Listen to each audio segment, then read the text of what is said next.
കേരള സംസ്ഥാന സാക്ഷരതാ മിഷൻ്റെ 12ാം തരം തുല്യതാ പരീക്ഷയുടെ 2024 മാതൃകാ ചോദ്യപേപ്പറാണ് ഇന്നത്തെ ക്ലാസ്സിൽ നമ്മൾ ചർച്ച ചെയ്യുന്നത്. അപ്പോൾ അതിൽ സാധാരണ ഉള്ള പോലെ തന്നെ 2.5 മണിക്കൂർ വരുന്ന പരീക്ഷയാണ്. ആകെ സ്കോർ എന്ന് പറയുന്നത് 80. ഇനി 1 മുതൽ 5 വരെയുള്ള ചോദ്യങ്ങളിൽ ഏതെങ്കിലും 4 ചോദ്യങ്ങൾക്ക് ഉചിതമായ ഉത്തരം എഴുതുക എന്നാണ് ആദ്യത്തെ ഭാഗം. ഒരു സ്കോർ വീതം എന്ന് പറഞ്ഞിട്ടുണ്ട്. അപ്പോൾ അതിൽ ഒന്നാമത്തെ ചോദ്യം, സംഘകാലത്തെ പ്രാചീന വ്യാകരണ ഗ്രന്ഥം ഏത്? തൊൽക്കാപ്പിയൻ. രണ്ടാമത്തെ ചോദ്യം, APJ അബ്ദുൽ കലാമിൻ്റെ ആത്മകഥയുടെ പേരെന്ത്? അഗ്നിച്ചിറവുകൾ. 3, കൂട്ടിപ്പിടിച്ച വളയങ്ങളുമായി സഞ്ചരിക്കുന്നത് ആര്? നഗരവാസികൾ. 4, കേരളത്തിലെ സുറിയാനി ക്രിസ്ത്യാനികൾക്കിടയിൽ പ്രചാരത്തിലിരിക്കുന്ന പ്രാചീന നാടൻ കല ഏത്? മാർഗംകളി. 5, താഴെ പറയുന്നവയിൽ നായയെ കേന്ദ്ര കഥാപാത്രമാക്കിയ ചെറുകഥ ഏത്? വെള്ളപ്പൊക്കത്തിൽ. അപ്പം അത് അവിടെ 4 ഓപ്ഷൻ കൊടുത്തതിൽ നിന്ന് 1 തിരഞ്ഞെടുക്കുകയാണ് വേണ്ടത്. ഇനി അടുത്ത ഭാഗം എന്ന് പറയുന്നത് ചേരുംപടി ചേർക്കുക എന്നാണ്. 4 എണ്ണാണുള്ളത്, അതിന് 4 മാർക്കും ഉണ്ട്. എഴുത്തച്ഛൻ, ഗാന്ധാരി വിലാപം, ONV കുറുപ്പ് പെങ്ങൾ, കടമ്മനിട്ട രാമകൃഷ്ണൻ കോഴി, ഗ്രേസി ഗൗളി ജന്മം. നിങ്ങൾ പഠിച്ച പാഠഭാഗങ്ങളുടെ പേരും രചയിതാക്കളുടെ പേരുമാണ് തന്നിട്ടുള്ളത്. അടുത്തത് വാക്യത്തിൽ പ്രയോഗിക്കുക എന്നാണ്. 1 മാർക്കാണുള്ളത്. 1 വാക്യത്തിൽ പ്രയോഗിക്കാനായിട്ട് 1 വാക്കാണ് തന്നിട്ടുള്ളത്. ആട്ടി അകറ്റുക എന്നാണ്. ഭിക്ഷക്കാരനെ വീട്ടുകാർ ആട്ടിയകറ്റി വേണമെങ്കിൽ പറയാം. ഇനി അടുത്തത് വാക്യത്തിൽ തെറ്റുണ്ടെങ്കിൽ തിരുത്തുക എന്നാണ്. അയാളുടെ സമസ്തമായ എല്ലാ കാര്യങ്ങളെയും എനിക്കറിയാം എന്നാണ് വാക്യം കൊടുത്തിട്ടുള്ളത്. സമസ്തമായ എന്ന് പറഞ്ഞാൽ തന്നെ എല്ലാം എന്നാണ്. അപ്പോൾ ഏതെങ്കിലും 1 മതി. ഇനി അടുത്ത ഭാഗമാണ് 12 മുതൽ 17 വരെയുള്ള ചോദ്യങ്ങളിൽ ഏതെങ്കിലും 5 എണ്ണത്തിന് 1 വാക്യത്തിൽ ഉത്തരം എഴുതുക. അപ്പോൾ 1 വാക്യം മാത്രമാണ് വേണ്ടുള്ളൂ. ഉപ്പൻ്റെ കൂവൽ വരയ്ക്കുന്നു എന്ന കൃതി എഴുതിയതാര്? S. ജോസഫ്. അടുത്തത്, പൊൻകുന്നം വർക്കിയുടെ ഏതു കഥാപാത്രത്തെയാണ് ഗൗളി ജന്മം കഥയിൽ പരാമർശിക്കുന്നത്? കിശോരലാൽ. അടുത്തത്, ഉദ്ബോധനം എന്ന പാഠഭാഗം ഏത് കൃതിയിൽ നിന്ന് എടുത്തതാണ്? കിരണാവലി. മുറിപ്പാടിൽ നീരൊലിച്ച് നിന്നതാര്? മുരിങ്ങാമരം. അടുത്തത്, ഒരു പുഴയിൽ 2 തവണ ഇറങ്ങാൻ പറ്റില്ലെന്ന് പറഞ്ഞ ചിന്തകൻ ആരാണ്? ഹെറാക്ലീറ്റസ്.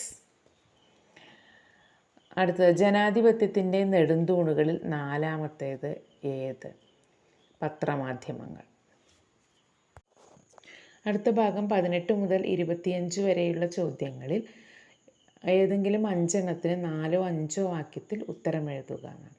1-ന് 4 മാർക്കാണുള്ളത്. ആദ്യത്തെ ചോദ്യം, കൈത്തണ്ടയിൽ പെൺകുട്ടി രാഖിച്ചരട് ബന്ധിച്ചപ്പോൾ കവി ഓർത്തത് എന്താണ്? കുറിപ്പ് തയ്യാറാക്കുക എന്നാണ്. ONV കുറുപ്പിൻ്റെ പെങ്ങൾ എന്ന കവിതയുമായി ബന്ധപ്പെട്ടിട്ടുള്ള ചോദ്യമാണ്.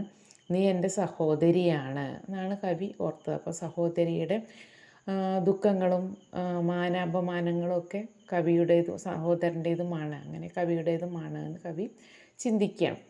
ഇനി അടുത്ത, നിൻ്റെ ഹൃദയം കല്ലുകൊണ്ടാണോ നിർമ്മിച്ചിരിക്കുന്നത് എന്ന് ഗാന്ധാരി ഇങ്ങനെ കൃഷ്ണനോട് ചോദിക്കാനുള്ള കാരണം എന്താണ്?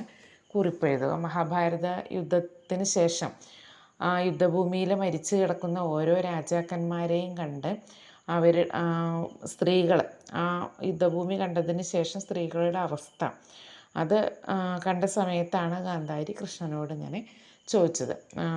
എഴുത്തച്ഛൻ്റെ അധ്യാത്മരാമായണം കിളിപ്പാട്ടിലെ എഴുത്തച്ഛൻ്റെ മഹാഭാരതം കിളിപ്പാട്ടിലെ ഗാന്ധാരി വിലാപം എന്നുള്ള ഭാഗത്താണ് ഇത് പറയുന്നത്. അടുത്തത്, നാടോടികളും വീട്ടുകാരും എന്ന കവിതയിൽ വീട്ടുകാരുടെ എന്തെല്ലാം പ്രത്യേകതകളാണ് കവി ചിത്രീകരിച്ചിരിക്കുന്നത്? S. ജോസഫിൻ്റെ നാടോടികളും വീട്ടുകാരും എന്നുള്ള കവിതയാണ് പറയുന്നത്. വീട്ടുകാരൻ സ്വന്തമായി വീടുണ്ടാക്കിയിട്ട് അതിലുറങ്ങുന്നു, കൂട്ടിപ്പിടിച്ച വളയങ്ങളുമായി ജീവിക്കുന്നു. അതേപോലെ സ്വന്തം കുട്ടിയെ കുളിപ്പിച്ച് കുട ചൂടിച്ച് സ്കൂളിൽ അയക്കുന്നു. അങ്ങനെ കൃത്യമായ ലക്ഷ്യങ്ങളോടുകൂടി ജീവിക്കുന്നവനാണ് വീട്ടുകാരെന്ന് പറയും. അടുത്തത് വെള്ളപ്പൊക്കത്തിൽ എന്ന കഥയിൽ നായയുടെ യജമാന സ്നേഹം പ്രകടമാക്കുന്ന ഒരു സന്ദർഭം കണ്ടെത്തി എഴുതുക എന്നാണ് പറയുന്നത്. ആദ്യത്തെ സന്ദർഭം എന്ന് പറയുന്നത് എല്ലാവരും തോണിയിൽ കയറി പോകുമ്പോൾ നായ എന്തോ ശബ്ദം കേട്ട് പോയതുകൊണ്ടാണ് നായയ്ക്ക് തോണിയിൽ കയറാൻ പറ്റാതിരുന്നത്. പിന്നീട് നായയുടെ ജീവൻ തന്നെ അപകടത്തിലാവുന്ന സമയത്തും കള്ളന്മാർ വരുമ്പോൾ നായ അവരോട് കുരച്ച് ചാടുന്നുണ്ട്. അടുത്തത് ജൈവ കൃഷിയെക്കുറിച്ച് കുറിപ്പെഴുതുക എന്നാണ്. അവസാനത്തെ ജൈവ കൃഷി എന്നുള്ള പാഠഭാഗവുമായി ബന്ധപ്പെട്ടിട്ടുള്ള ചോദ്യമാണ്. അതിൽ ജൈവ കൃഷി എന്താണെന്ന് കൃത്യമായിട്ട് പറയുന്നുണ്ട്. രാസവളങ്ങളും രാസകീടനാശിനികളും ഉപയോഗിക്കാത്ത കൃഷിരീതിയാണ്, അതൊരു ജീവിത രീതി തന്നെയാണ് എന്നാണ് പറയുന്നത്. ഇനി അടുത്ത ചോദ്യം, തോൽവി ജയമെന്ന് ലോകർ സമ്മതിക്കുന്നത് എപ്പോൾ? അപ്പോൾ നന്മയ്ക്ക് വേണ്ടിയിട്ട് ചെയ്ത യുദ്ധത്തിൽ തോൽക്കുകയാണെങ്കിൽ ആ തോൽവി കാലക്രമേണ ജയമെന്ന് ലോകർ സമ്മതിക്കും. ഉള്ളൂരിൻ്റെ ഉദ്ബോധനം എന്നുള്ള കവിതയിലാണ് വരുന്നത്. ഇനി അടുത്ത, മുരിങ്ങാമരം ഒടിയുന്നതിന് മുമ്പ് അതിൽ വെയിൽ മൂക്കുമ്പോൾ എത്തിയിരുന്ന വിരുന്നുകാർ ആരൊക്കെ? പക്ഷികളും അണ്ണാനും ഒക്കെയാണ് അതിൽ വന്നിട്ടുണ്ടായിരുന്ന പക്ഷികളുടെ പേരുകൾ അതിൽ പറയുന്നുണ്ട്. അടുത്തത് 55-ന് ഖാദർ സാഹിബിൻ്റെ ജീവിതത്തിലെ പ്രാധാന്യം എന്ത് വിവരിക്കുക എന്നാണ്. അപ്പോൾ 55 കൊല്ലമായി ഖാദർ സാഹിബും ആമിനുമ്മയും അവരുടെ ദാമ്പത്യ ജീവിതം തുടങ്ങിയിട്ട് എന്ന് പറയുന്നുണ്ട്. അതാണ് 55-ൻ്റെ പ്രത്യേകതയായിട്ട് ഖാദർ സാഹിബിൻ്റെ ജീവിതത്തിൽ പ്രത്യേകതയായിട്ട് പറയുന്നു. ഡോക്ടർ VP ഗംഗാധരൻ്റെ അതിരുകളില്ലാത്ത സ്നേഹം എന്നുള്ള പാഠഭാഗവുമായി ബന്ധപ്പെട്ടിട്ടുള്ള ചോദ്യം. അപ്പോൾ ഇനി 26 മുതൽ 31 വരെയുള്ള ചോദ്യങ്ങളിൽ ഏതെങ്കിലും 4 എണ്ണത്തിന് അരപ്പേജിൽ കവിയാതെ ഉത്തരമെഴുതുക എന്ന് പറഞ്ഞിട്ടുണ്ട്. 5 സ്കോർ വീതമാണ് ഉള്ളത്. അപ്പോൾ അതിലെ ജനാധിപത്യ വ്യവസ്ഥിതിയിൽ സ്വതന്ത്ര പത്രങ്ങളുടെ ആവശ്യകത എന്ത്? നിരീക്ഷണക്കുറിപ്പ് തയ്യാറാക്കുക എന്നാണ് ആദ്യത്തെ ചോദ്യം. അത് പത്രമാധ്യമങ്ങളുടെ പ്രസക്തി എന്നുള്ള പാഠഭാഗവുമായി ബന്ധപ്പെട്ടിട്ടുള്ള ചോദ്യമാണ്. അതിൽ പറയുന്നുണ്ട് ജനാധിപത്യത്തിൻ്റെ നെടുന്തൂണുകൾ പത്രമാധ്യമങ്ങളാണ്, അത് ജനങ്ങളിലേക്ക് വാർത്തകൾ സത്യസന്ധമായി എത്തിക്കണം എന്നുള്ള കാര്യം, അതിൻ്റെ ആവശ്യകത കൃത്യമായിട്ട് ആ പാഠഭാഗത്തിൽ പറയുന്നുണ്ട്. എല്ലാ യുദ്ധവും എല്ലായ്പ്പോഴും ദുരന്തങ്ങൾ മാത്രമാണ് സമ്മാനിക്കുന്നത്. ഗാന്ധാരി വിലാപം എന്ന പാഠഭാഗത്തെ അടിസ്ഥാനമാക്കി ലഘുകുറിപ്പ് തയ്യാറാക്കുക എന്നാണ് അടുത്ത ചോദ്യം. മഹാഭാരതം കിളിപ്പാട്ടിലെ സ്ത്രീപർവ്വത്തിലെ ഗാന്ധാരി വിലാപവുമായി ബന്ധപ്പെടുത്തിയിട്ടുള്ള ചോദ്യമാണ്. അപ്പോൾ അതിൽ ദുരന്തങ്ങൾ മാത്രമാണ് ബാക്കി വെച്ചിട്ടുള്ളതെന്ന് ഗാന്ധാരി ഓരോന്നും എടുത്തെടുത്ത് പറയുന്നുണ്ട്.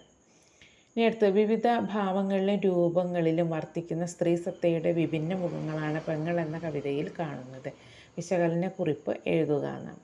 അത് പെങ്ങൾ എന്ന കവിതയിൽ ഒരു സ്ത്രീ എന്തൊക്കെയാണ് അനുഭവിക്കുന്നത്, ഏതെല്ലാം തലങ്ങളിൽ സ്ത്രീകൾ ജീവിക്കുന്നു, ആ തലങ്ങളിലൊക്കെ അവർക്ക് അനുഭവിക്കേണ്ടി വരുന്ന ബുദ്ധിമുട്ടുകൾ എന്തൊക്കെയാണ് കൃത്യമായിട്ട് പറയുന്നത്. ഇനി അടുത്തത്, കോഴി എന്ന കവിതയിൽ പ്രത്യക്ഷപ്പെടുന്ന കരിനിഴൽ സ്ത്രീ സ്വാതന്ത്ര്യത്തിനും സുരക്ഷയ്ക്കും മേലുള്ള ഭീഷണിയാണ്. വിശകലനക്കുറിപ്പ് തയ്യാറാക്കുക എന്നാണ്. കടമ്മനിട്ട രാമകൃഷ്ണൻ്റെ കോഴി എന്ന കവിതയുമായി ബന്ധപ്പെട്ടുള്ള ചോദ്യമാണ്. അവിടെ അമ്മക്കോഴി എത്രത്തോളം തൻ്റെ കുഞ്ഞുങ്ങളെ ഉപദേശിക്കുന്നുണ്ട് സ്വതന്ത്രമായിട്ടുള്ള ജീവിതം നയിക്കുമ്പോൾ അവർക്കുണ്ടാകാവുന്ന കഷ്ടപ്പാടുകളെക്കുറിച്ച്.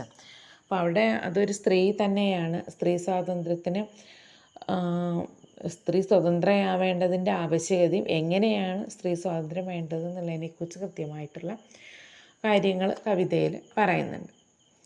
ഇനി അടുത്തത്, അവളില്ലാണ്ട് ഇനിയൊരു ജീവിതമല്ല, പോവുകയാണെങ്കിൽ രണ്ടുപേരും ഒന്നിച്ചേ ഉള്ളൂ. ഈ വാക്കുകൾ തെളിയുന്ന ദാമ്പത്യ സങ്കല്പത്തെ വിശദീകരിച്ച് കുറിപ്പെഴുതുക. അതിരുകളില്ലാത്ത സ്നേഹം എന്നുള്ള ഡോക്ടർ VP ഗംഗാധരൻ്റെ ഓർമ്മക്കുറിപ്പുമായി ബന്ധപ്പെട്ടിട്ടുള്ള ചോദ്യമാണ്. ഖാദർ സാഹിബും ആമിനുമ്മയും പ്രധാന കഥാപാത്രങ്ങളായി വരുന്ന ഓർമ്മക്കുറിപ്പാണ്. അടുത്തത്, പ്രതിസന്ധികളെ അതിജീവിക്കുമ്പോഴാണ് ജീവിത വിജയം ഉണ്ടാകുന്നത്. ഉദ്ബോധനം എന്ന കവിതയെ ആസ്പദമാക്കി വിശകലനക്കുറിപ്പ് തയ്യാറാക്കുക എന്നാണ് പറഞ്ഞിട്ടുള്ളത്. ഉള്ളൂരിൻ്റെ ഉദ്ബോധനം എന്നുള്ള കവിതയിൽ പരാജയങ്ങളിൽ പേടിച്ചിരിക്കാതെ പരാജയങ്ങൾ വിജയത്തിൻ്റെ മുന്നോടിയായി കണ്ട് അതിലേക്ക് അടുക്കാനായിട്ട് പ്രേരിപ്പിക്കുന്ന ഒരു കവിതയാണ്. അപ്പോൾ കവിതയിൽ ഒരാൾ പരാജയപ്പെടുക എന്ന് പറയുമ്പോൾ എന്താണ്? അപ്പോൾ നന്മയ്ക്ക് വേണ്ടിയിട്ടുള്ള പ്രവൃത്തിയായിരുന്നെങ്കിൽ അതൊരു പരാജയമേ അല്ല എന്ന് കവിതയിൽ കൃത്യമായിട്ട് പറയുന്നുണ്ട്. ഇനി അടുത്തത് 32 മുതൽ 36 വരെയുള്ള ചോദ്യങ്ങളിൽ ഏതെങ്കിലും 3 എണ്ണത്തിന് ഒന്നരപ്പുറത്തിൽ കവിയാതെ ഉത്തരം എഴുതുക എന്നാണ്. 8 സ്കോറാണ് ഉള്ളത്. അതിൽ ആദ്യത്തത് ഗൗളി ജന്മത്തിലെ പെൺഗൗളിയും കോഴിയിലെ അമ്മയും സ്ത്രീ ജീവിതത്തിൻ്റെ വ്യത്യസ്ത മുഖങ്ങളാണോ? 2 കഥാപാത്രങ്ങളെയും താരതമ്യം ചെയ്ത് ഉപന്യസിക്കുക എന്നാണ്. ഗൗളി ജന്മത്തിലെ പെൺഗൗളി എന്ന് പറയുന്നത് ഭാര്യയാണെങ്കിലും അവൾ സ്വതന്ത്രയായി ജീവിക്കാൻ ആഗ്രഹിക്കുന്നു. അവൾക്ക് എത്തിപ്പെടാൻ കഴിയുന്ന ഉയർന്ന മേഖലകളൊക്കെ തന്നെ സ്വയം തിരഞ്ഞെടുത്ത് അതിലെത്തിപ്പെടാനായിട്ട് സ്വയം തീരുമാനിച്ച് അതിനുവേണ്ടി ഇറങ്ങിത്തിരിക്കുന്ന പെൺഗൗളിയാണ് കാണിക്കുന്നത്. നേരെ മറിച്ച് കോഴിയിലെ അമ്മ എന്ന് പറയുന്നത് ജീവിതത്തിൽ പ്രകൃതി നിയമങ്ങളൊക്കെ അനുസരിച്ചുകൊണ്ട് പ്രകൃതി തന്നെ ഏൽപ്പിച്ച ചുമതലകളൊക്കെ നിർവഹിച്ചുകൊണ്ട് ഇത് തൻ്റെ കടമയാണെന്ന് വിശ്വസിച്ചുകൊണ്ട് ജീവിക്കുന്ന സ്ത്രീയെയാണ് കാണിക്കുന്നത്. അടുത്തത് മനുഷ്യൻ്റെയും ജന്തുക്കളുടെയും നിസ്സഹായാവസ്ഥ തുറന്നു കാട്ടുകയാണ് വെള്ളപ്പൊക്കത്തിൽ എന്ന ചെറുകഥ. പാഠഭാഗം വിശകലനം ചെയ്ത ഉപന്യാസം തയ്യാറാക്കുക എന്നാണ് ചോദ്യം. അത് തകഴിയുടെ വെള്ളപ്പൊക്കത്തിൽ നിന്നുള്ള കഥയുമായി ബന്ധപ്പെട്ടിട്ടുള്ള ചോദ്യമാണ്. ഒരു നായ പ്രധാന കഥാപാത്രമായി വരുന്ന കഥയാണ് വെള്ളപ്പൊക്കത്തിൽ. അടുത്തത് മഹാരോഗത്തിൻ്റെ പ്രതിസന്ധികൾക്കിടയിലും ജീവിതത്തിൻ്റെ പ്രസാദാത്മകത കണ്ടെത്തുന്ന ദമ്പതികളാണ് ഖാദർ സാഹിബും ആമിനുമ്മയും. അതിരുകളില്ലാത്ത സ്നേഹം എന്ന പാഠഭാഗം വിശകലനം ചെയ്ത് നിങ്ങളുടെ നിരീക്ഷണങ്ങൾ അവതരിപ്പിക്കുക. ഇതിന് മുമ്പ് 2 ചോദ്യങ്ങൾ വന്നപ്പോൾ തന്നെ നമ്മളതിൽ എന്താണെന്ന് പറഞ്ഞിട്ടുണ്ടായിരുന്നു. ഇനി അടുത്ത പ്രതിസന്ധികൾ തളരാതെ മുന്നോട്ട് നയിക്കേണ്ടത് മനസ്സിൻ്റെ കരുത്തും ഇച്ഛാശക്തിയുമാണ്. അതാണ് രവിയുടെ ജീവിതം നൽകുന്ന സന്ദേശം. സുഹൃതം എന്ന തിരക്കഥയെ ആസ്പദമാക്കി രവിശങ്കർ എന്ന കഥാപാത്രത്തെക്കുറിച്ച് നിരൂപണം തയ്യാറാക്കുക. കഥാപാത്ര നിരൂപണമാണ് പറഞ്ഞിട്ടുള്ളത്. സുഹൃതം എന്ന തിരക്കഥയുമായി ബന്ധപ്പെടുത്തിയിട്ടുള്ളതാണ്. അപ്പോൾ രവി എന്ന കഥാപാത്രം എല്ലാവർക്കും ആദ്യകാലങ്ങളിൽ പ്രചോദനമായതിനും പിന്നെ അദ്ദേഹത്തിന് അസുഖം ബാധിച്ചപ്പോൾ അദ്ദേഹം തന്നെ സ്വയം മാനസികമായിട്ട് തളരുകയാണ്. പക്ഷെ അതിൽ നിന്ന് മാനസികമായിട്ടുള്ള ഒരു ഉയർത്തെഴുന്നേൽപ്പിന് അദ്ദേഹത്തിന് അവസരം കിട്ടിയപ്പോൾ വീണ്ടും രോഗത്തിൽ നിന്ന് മുക്തി നേടുന്ന രവിയെയാണ് അതിൽ കാണിക്കുന്നത്. അടുത്ത ചോദ്യം, തൻ്റെ വേദനകളല്ല മുരിങ്ങയുടെ നാശമാണ് കഥാകാരനെ വേദനിപ്പിച്ചത്. ജീവൻ്റെ വഴി എന്ന ചെറുകഥയെ ആസ്പദമാക്കി മനുഷ്യനും പ്രകൃതിയും തമ്മിലുള്ള ബന്ധത്തെക്കുറിച്ച് ഉപന്യസിക്കുക എന്നാണ് പറഞ്ഞിട്ടുള്ളത്. അപ്പോൾ അവിടെ കഥാകാരൻ പ്രകൃതിയോട് എത്രത്തോളം ഇണങ്ങി ജീവിക്കുന്നു, അദ്ദേഹം പ്രകൃതിയിലുള്ള ഓരോന്നിനെയും എങ്ങനെയാണ് തൻ്റെ സഹോദരങ്ങൾ അല്ലെങ്കിൽ തൻ്റെ പാർശ്വമായിട്ടുള്ള ഭാഗങ്ങളായിട്ട് എങ്ങനെയാണ് കണ്ടത് എന്നുള്ളതിനെക്കുറിച്ച് കൃത്യമായിട്ട് അതിൽ പറയുന്നുണ്ട്. ജീവൻ്റെ വഴി എന്നുള്ള പത്മനാഭൻ്റെ കഥയുമായിട്ട് ബന്ധപ്പെട്ടത്. അപ്പോൾ ഇത്രയാണ് 2ാം വർഷ ചോദ്യപേപ്പർ മലയാളത്തിൻ്റെ ചോദ്യപേപ്പറിൽ ഉള്ളത്. അപ്പോൾ അതിൽ എസ്സേ ഉപന്യാസം ചോദ്യങ്ങൾ 8 മാർക്കാണുള്ളത്. ഒന്നരപ്പുറത്തിൽ കവിയാതെ എന്ന് കൃത്യമായി പറഞ്ഞിട്ടുണ്ട്. അപ്പോൾ നമ്മൾ ഒന്നരപ്പുറത്തിൽ മാത്രമാണ് എഴുതേണ്ടുള്ളൂ. പിന്നെ അരപ്പുറം എന്ന് പറയുമ്പോൾ അരപ്പുറം മാത്രമേ എഴുതേണ്ടുള്ളൂ. അതേപോലെ 3ഓ 4ഓ വാക്യം എന്ന് പറയുമ്പോൾ അത്ര മാത്രമേ എഴുതേണ്ടുള്ളൂ. അതിൽ കൂടുതൽ എഴുതാൻ പോയാൽ നമുക്ക് സമയം കിട്ടാതെയാവും. അപ്പോൾ കൃത്യമായിട്ട് പറഞ്ഞിരിക്കുന്ന നിർദ്ദേശങ്ങൾ പാലിച്ചിട്ട് പരീക്ഷ എഴുതാനായിട്ട് ശ്രമിക്കുക. എല്ലാവർക്കും നല്ലൊരു വിജയം ഉണ്ടാവട്ടെ എന്ന് ആശംസിക്കുന്നു.